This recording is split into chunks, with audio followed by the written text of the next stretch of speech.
Bueno, buen día, buenas tardes a todos nuevamente en otro encuentro de Nos Conocemos. En este caso me da mucha alegría y mucho placer poder presentarles a ustedes a Carlos Reuser. Carlos, ¿cómo estás? Buen día. Hola, buenos días. Bueno, em, quiero que nos puedas introducir y muchos que tal vez no te conocen o que no hayan tenido la posibilidad de compartir algún congreso con vos o algún tipo de investigación, escucharte en alguna charla que hayas podido dar o intervención en alguno de los congresos, tanto virtual como presencial. Queremos conocerte un poco más, queremos saber, así que queremos que nos introduzcas. ¿Quién es Carlos Reuser? Uy, qué difícil la pregunta, digamos, porque, claro, si yo hubiera tenido 20 años podría haberte dicho algo más concreto, pero ya tengo 50, o sea, han habido muchos Carlos Reuser en el camino. Pero básicamente podríamos decir que a esta altura de la vida Sí. soy un abogado calvo, cincuentón, digamos que en algún momento, por, que siempre tuvo curiosidad por la innovación, sobre todo la innovación en el área jurídica, y que Mm. básicamente he sido siempre una especie de enemigo o detractor de las vacas sagradas del derecho. Todos nos hemos encontrado con las vacas sagradas del derecho. Alguien que dijo hace 50 años algo y que nosotros lo repetimos en los exámenes, pues nos costaba la cabeza en el fondo si no repetíamos lo que había dicho la vaca sagrada. Y claro, en algún momento dije, mira tú, hay áreas en las que uno no puede ser vaca sagrada, porque, qué sé yo, el código tiene 150 años y ya todo lo que se tiene que decir al respecto ya se ha dicho. Claro. Pero hay otra área bastante más interesante, bastante más innovadora, que permite ir abriendo nuevos caminos. Mm. Y uno podría lentamente ir constituyéndose en vaca sagrada del lugar, digamos. Totalmente. Pero y justamente haciendo mención un poco a eso, sabemos que la trayectoria de la carrera tuya, bueno, por lo menos yo sí, y tal vez estaría bueno que nos puedas introducir, eh, que durante mucho tiempo siempre tuviste conexiones, más, si no recuerdo mal, vos hacías los ensayos en la universidad en la cual estabas sobre la tecnología, las videoconferencias, la primera computadora que llegó a la universidad, así que desde hace mucho tiempo que estás en el hecho de la tecnología, ¿verdad? Desde cierta perspectiva he tenido suerte. Es decir, cuando yo entré a la Universidad de Chile, Sí. había llegado el primer computador eh, que tenía capacidades de videoconferencia y de interconectarse con otras redes. Mm. Además, la universidad había estado desarrollando una línea de crear bases de datos de jurisprudencia judicial y administrativa. Mm. Tenían ahí montado un centro de computación e informática jurídica, pero, por así decirlo, todavía le faltaba el elemento Internet, que recién lo estaban introduciendo. Y ahí Claro. me cuentan que había un lugar maravilloso en la Ujú. cual tú ibas y te pedían y te daban una cuenta de correo, y esa cuenta de correo te permitía comunicarte con todo el mundo. Mm. Entonces ahí estaba yo al día siguiente tocando la puerta, eh, y me atendió una chica bastante desagradable que me dijo que en ese momento había llovido el día anterior, estaba todo inundado, que no había capacidad de conexión, que no me podían atender en ese momento, que no sabían cuándo me iban a atender, y yo dije, por Dios, qué mujer tan desagradable, espero no verla nunca más en la vida. Eh, Me casé con ella. Finalmente me casé con ella y nunca más tuve problemas de acceso a Internet. Qué bueno que haya Bueno, sido de esa forma, bueno, tal vez. sí, sí, bueno, y después encontramos otra línea. En ese momento la universidad está trabajando en una línea específica que hoy día podríamos identificarlo con informática jurídica. Sí. Pero luego yo dije, díjeme yo, pero esto debe tener más, de tener algún otro más sustento jurídico, Mm. algún sustrato jurídico más importante. Y Claro. ahí averiguando un poco me di cuenta que en realidad la informática jurídica esencialmente era informática, derecho no era. Claro. Así que empecé a investigar y había otra línea distinta que se preocupaba por la protección de los datos personales, por la Claro. regulación del comercio electrónico, por un montón de cosas más. Y dije, uy, por este lado hay que irse. Mm. Entonces me inventé un proyecto que la financió el Ministerio de Educación, asocié un montón de gente, entre ellos la chica desagradable que te comenté, digamos, que me atendió, y logramos que el Estado pusiera dinero sobre la mesa para comprar bibliografía, generar programas de pregrado en Derecho Informático y también en Informática Jurídica, y así Claro. avanzando, después fui armando diplomados, y después fui armando magíster, y después siguió la vida por esa línea. Ujú. Qué bien, qué interesante que haya sido así, que muchas veces, como lo decís vos, uno lo encuentra o tiene esa suerte, esas posibilidades y hay que aprovecharlas. Y de hoy en día, de esa evolución que fuiste teniendo, de esas primeras tal vez intervenciones o descubrimientos de lo que era el derecho informático, la informática jurídica y demás, e ir pudiendo tal vez dilucidar, como bien dijiste, de qué era realmente, porque en ese momento eh, tal vez no estaba tan en boga como hoy en día. ¿Qué es lo que hoy en día, qué te llevó, en qué terminó desembarcando toda esa actividad que realizabas? ¿Qué es lo que haces particularmente hoy en día? ¿Cómo es un día habitual tuyo? Ah, qué buena pregunta. ¿Cómo terminó eso? Bueno, tiene múltiples caminos, múltiples ramificaciones. Si lo digo de una perspectiva académica, pues Mm, actualmente estoy cursando un doctorado en que el tema de tesis central es Internet de las Cosas, pero ya es la cuestión más bien, digamos, académica personal. claro, Pero si me piensas cómo es el día a día, bueno, el día a día mío se reparte un poco entre la docencia en una universidad jesuita. Yo sí, hago docencia sobre derechos digitales, también hago docencia sobre derechos de la información. sí. Lo raro es que los jesuitas no se hayan dado cuenta todavía que soy ateo, pero yo creo que al caer un día de esos te van a dar cuenta y me van a decir que anchas la puerta, digamos, pero todavía no se dan cuenta que soy ateo. Eh, y no soy de los ateos pacíficos tampoco, es decir, no llevo mi ateísmo en secreto. Ahora, Mm, eh, y otra parte es que también soy abogado especializado en tecnologías, entonces estoy en un estudio jurídico donde mi opinión es muy solicitada cuando se tratan temas particularmente sobre ciberseguridad y derecho, mm, protección de datos, e incluso últimamente me están preguntando, y también estoy haciendo clases en otra universidad, sobre mm. inteligencia artificial. Así que a eso voy. Por una parte, en, en las mañanas hago clases, por así decirlo, en la tarde me dedico al estudio jurídico y en las noches que queda escribo las páginas que me faltan de la tesis doctoral. Bueno, abrumadora, la verdad que sí. Sí, esa vorágine de la actividad, pero bueno, súper envidiable que lo puedas ir haciendo y en la misma universidad que empezaste, que diste estos primeros pasos, ¿seguís dando clase también? Oh, no, no, no. Sin embargo, he estado en otras áreas de la misma universidad. Por ejemplo, Claro. durante bastantes años hice clases para la Facultad de Ingeniería. Eso Mm, sí es interesante, porque al fin y al cabo a los de la Facultad de Ingeniería lo que le importaba mucho era como la dimensión jurídica asociada a la ciberseguridad. ¿Ok? claro. Mm, Y ahí a propósito de eso también les hablaba sobre las relaciones de trabajo, teletrabajo, obligaciones especiales de los empleadores y de los trabajadores. También les mm, hablaba de comercio electrónico y etcétera, un conjunto de temas mm, que eran de su interés, porque ellos tenían cubierta, por así decirlo, la parte de fierros, máquinas, dispositivos, sistemas, pero no tenían cubierto la parte de qué hacer ante un problema concreto. claro. Bueno, y en esa consultoría te centraste tal vez más.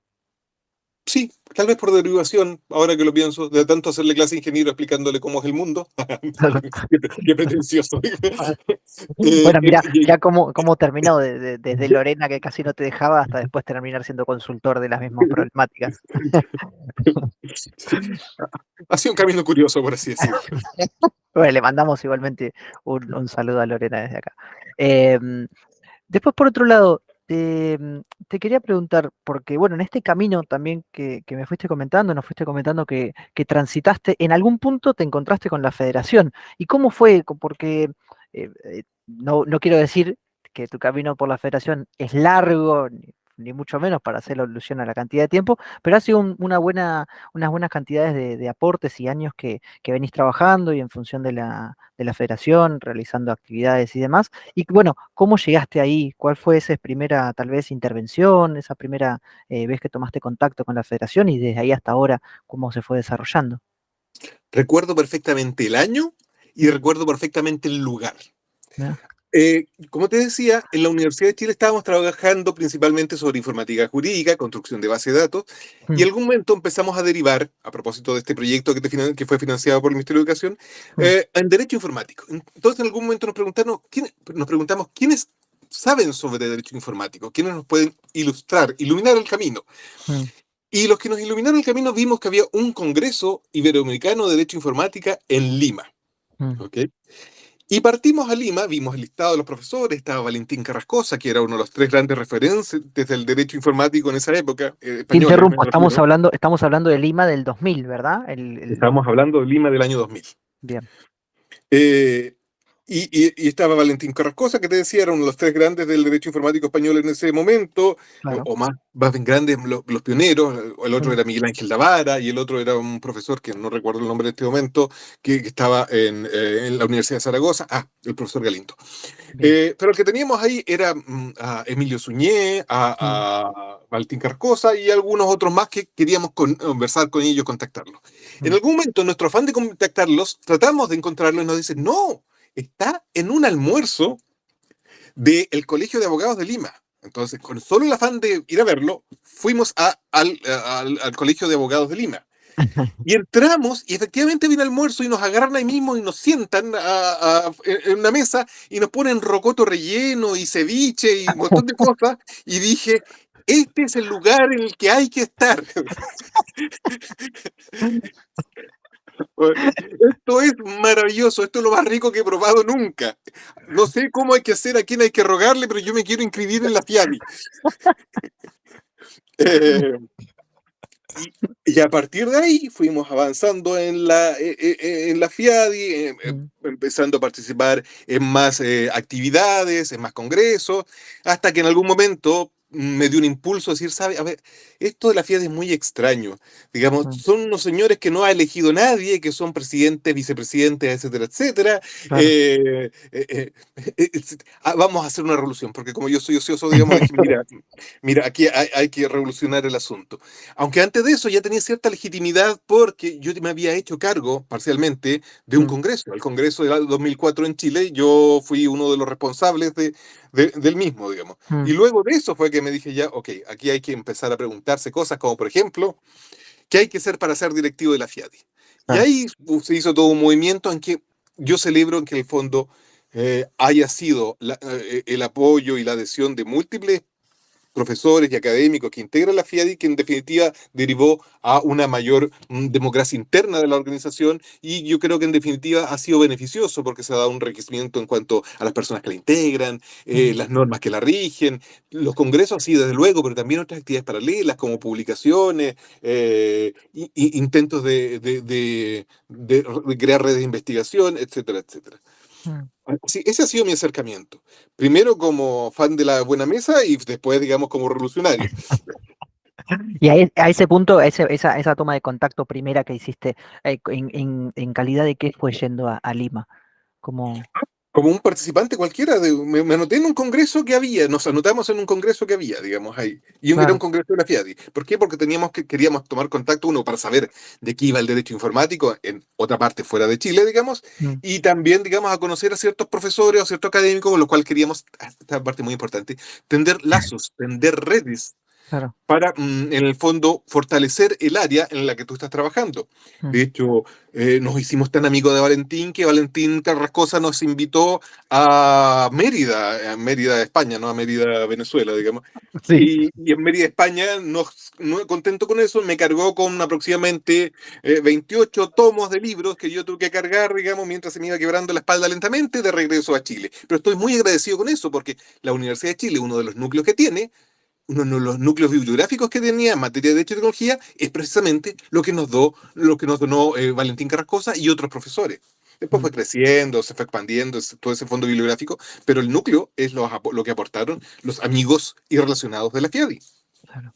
Sí, que aparte muchos de esos aportes seguramente no solamente que los haya redactado, no digo de puñileta, pero sí Valentín o bueno, haya colaborado en muchas de esas ediciones y esas publicaciones, así que más todavía honrado por parte de él, por supuesto. En realidad, si te vas a mirar el índice de esas antiguas revistas y libros y publicaciones, Mm, es muy impresionante la cantidad de profesores que son en este momento como figuras absolutamente relevantes en materia jurídica, digamos, y que escribieron ahí en esos libros que promovía Valentín Carrascosa, digamos. claro, por supuesto. Sí, tal vez después que llegara todo eso o ir haciendo el impulso también es muy envidiable de parte de él que haya tenido esa posibilidad de traerlo desde Europa, si queremos, para este lado y hacer iberoamericano ese tipo de actividades que bueno, como bien vos decís, que pudiste en ese caso, en esta instancia, aprovecharlo desde Lima en adelante, porque desde ahí hasta acá consecutiva e incansablemente seguís participando, obviamente, en la federación. Y hoy en día,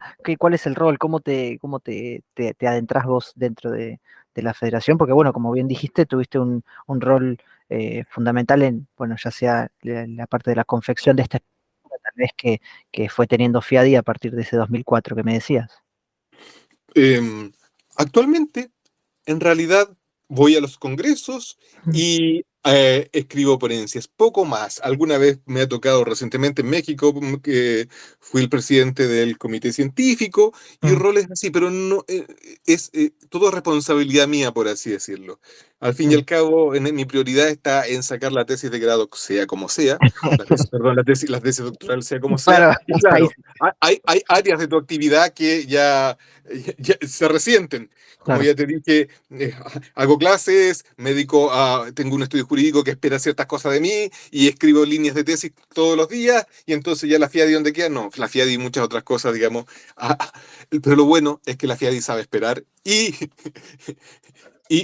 no tiene problema en recibirte con los brazos abiertos, no importa tus ausencias, digamos. Totalmente, totalmente en eso. Y hablando justamente de lo que acabas de hacer referencia de todo esto de tu actividad, tal vez ya entrando más en la expectativa, en el futuro, en el planeamiento de terminar la tesis y terminar, ¿cuáles son, cómo lo ves al Carlos de acá en adelante? Si vos lo tuvieras que mirar así, mirándose al futuro y vos ponerte en la espalda, ¿qué es lo que tiene por delante ese Carlos? Como, explícate más. Claro, ¿qué futuro le ves? ¿Qué proyectos, qué ambiciones de acá en adelante? No sé, para cuando seas grande, por ejemplo. Ok. Hoy día, con espanto y horror veo que este año 2004 cumpliré 50 años, así que lo del grande lo tengo a- como a 6 meses más o menos.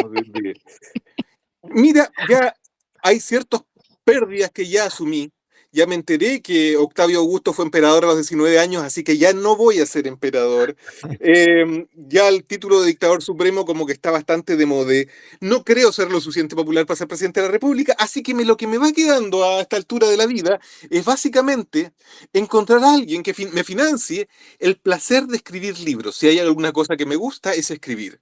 Bien. Y espero me encuentre alguien que me lo financie o no, digamos, dedicarme regularmente a escribir sobre temas de derecho e innovación.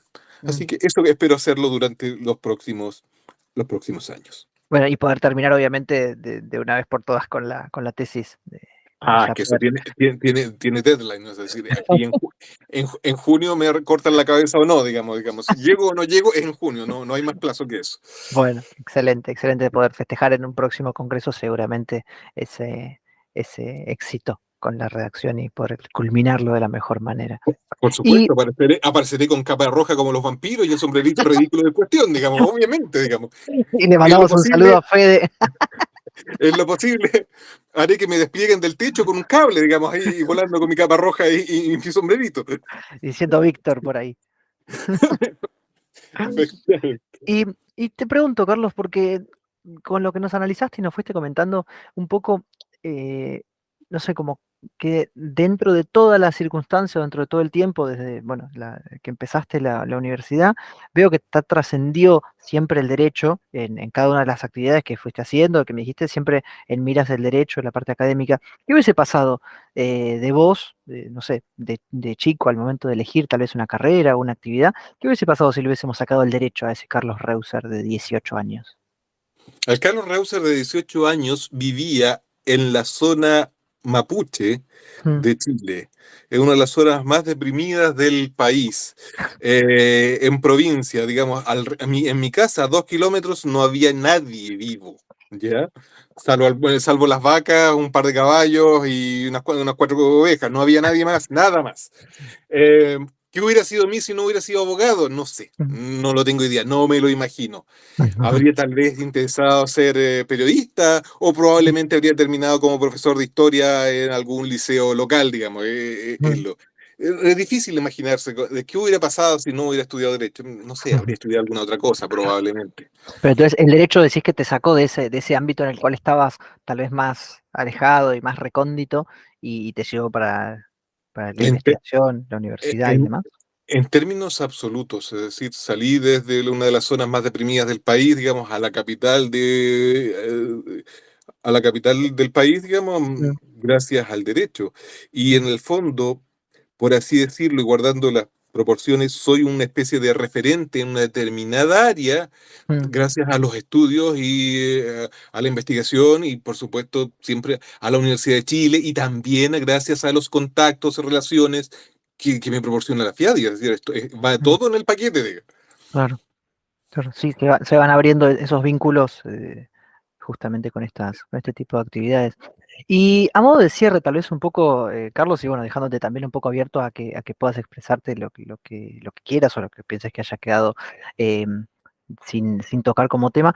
¿Qué pensás que esas personas que están recién empezando a tomar contacto con esto del derecho informático, con esta nueva, ese mismo descubrimiento que decías vos, bueno, a ver qué es este tipo de actividades que no están reguladas o sí, y se empieza a descubrir, ah, mira, existe el derecho informático, la protección de datos, eh, los contratos electrónicos, todo eso con la firma digital, cuando uno empieza a descubrir todo eso, qué le darías, qué consejos, qué guía a esa persona que está iniciándose en esos mismos pasos de la investigación, de la academia? Bien, sabemos que te gusta, como bien lo dijiste vos, redactar e investigar, y bueno, qué puntos de partida le podrías dar a esas personas que se están iniciando?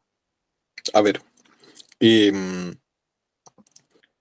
solo les puedo transmitir mi experiencia en el Mm, sentido siguiente. Nunca, nunca, nunca se abracen solo al derecho de las tecnologías. mm, Tienen que procurar ser al menos, o no al menos, sino tienen que ser expertos en dos cuestiones, en alguna rama del derecho tradicional y mm, en una rama de, que es lo que les gustaría, el derecho a las tecnologías. Que no las suelten nunca. Que no mm, digan, no, yo voy a dedicar mi vida a las tecnologías del derecho. A ver, claro, sí, es cierto, crecientemente hay cada vez más trabajo o investigaciones o clientes que están relacionados con derecho y tecnología. Pero también es cierto que si quieren destacar en una determinada área, no mm, pueden abandonar el derecho tradicional. claro, También deben ser muy buenos en una determinada área del derecho tradicional. Así puede que no haya trabajo en un determinado momento en derecho y tecnología, pero también sí van a tener como una forma, un apoyo en esa otra área, por ejemplo, que se dedican al derecho penal. Y mm, si alguna vez, si en algún momento logran combinar tanto el derecho penal como lo que es relativo a la criminalidad informática, que es un ejemplo, digamos, sí, maravilloso, es decir, van a tener ventajas comparativas superiores al resto de los profesionales del país, ¿ok? mm, Así mm, que esa es... eh, que no les deslumbre el discurso de que el derecho a las tecnologías es excepcionalmente maravilloso, que sí lo es, desde mi mm, perspectiva, pero no significa eso que tengan que abandonar lo que son las áreas tradicionales del derecho. Tomen alguna, fírmense de ella, destáquense en ella, progresen, avancen, estudien en esa, también en esa área tradicional. Y teniendo, por así decirlo, con ambas manos estos dos bastones, van a llegar muy lejos. claro, tener el derecho informático tal vez como un valor agregado de ese primer o esa fuente, esa raíz de ese derecho tal vez más. O no solo derecho agregado, sino perfectamente puedes tener, sí, yo me dedico a derecho laboral y también Mm, le dedico las mismas ganas y energía a derecho informático o derecho de las tecnologías o derecho de claro, internet, el nombre que quieras, digamos. Y claro, sí. ambas, con ambas cosas soy buenos, destaco en ambas. Mm, Procuren, le diría a las nuevas generaciones, procuren destacar en ambas, ¿ok? claro. Mm, Y así, en términos relativos, van a tener la vida bastante asegurada, digamos. claro.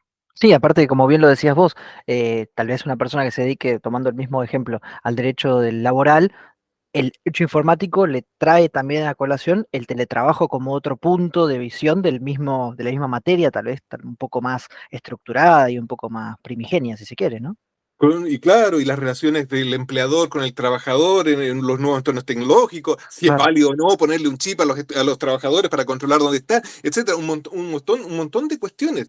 Pero Claro, al fin y al cabo, si te dedicas solo al derecho laboral, vas a entrar a competir, aun cuando destaques, con todos los otros laboralistas del mundo. claro, exacto. Si te dedicas solo a derecho informático, vas a tener un problema porque en realidad el derecho informático es solamente una fracción de todos los problemas que te puedes encontrar en la vida. Pero si combinas algo, combinas ambos, vas a tener dentro de poco que tú vas a ser el referente en una determinada área que combina ambas cuestiones y nadie más, por así decirlo. Tenemos un problema de, qué sé yo, relaciones laborales dentro de la empresa a propósito de determinada innovación tecnológica. ¿Quién es la persona? Fulanito. Fulanito es la persona. Porque todos sabemos que es un muy buen laboralista, pero además tiene esto otro. ¿Ok? Claro. Mm, ¿Ya? Y eso ya te destaca de por sí. claro. Por ejemplo, Lo único que podría decirles, digamos, a las generaciones más jóvenes, aspiren a la excelencia. Mm, Pero la excelencia, en mi experiencia, en mi personal experiencia, no va solo unida al derecho de las tecnologías, sino que requieren unirlo, amarrarlo a alguna rama del derecho tradicional. Y tienen que ser capaces de destacar en ambas. Y destacando en ambas van a tener además un valor adicional. claro, sí, siempre. Se van a constituir en referentes en determinadas áreas. Claro, y más en áreas que muchas veces al ser renovados tan periódicamente y casi que con una vorágine de todo el tiempo conocer temas nuevos del derecho informático, es más fácil tal vez poder llegar a ser un referente o ese que decías al principio, esa vaca sagrada en un tema distinto, innovador, que todo el tiempo se van creando, ¿verdad? Efectivamente. Bueno, muchísimas gracias por la reflexión, Carlos. Muchísimas gracias por haber participado con nosotros, habernos prestado este rato y habernos dejado conocerte un poquito más, habernos dejado conocer a Carlos Reuser. Así que espero verte nuevamente para poder tener otras charlas en otros ámbitos, en otros temas, tal vez más abocados al derecho, a algún tema en particular. Y de vuelta, muchísimas gracias para nosotros, para la audiencia poder escucharte. Así que espero verte nuevamente. Gracias, Alexis. Nos Bueno, estamos viendo, al menos igual, en el próximo congreso. esperemos Adiós. que sí. Hasta luego.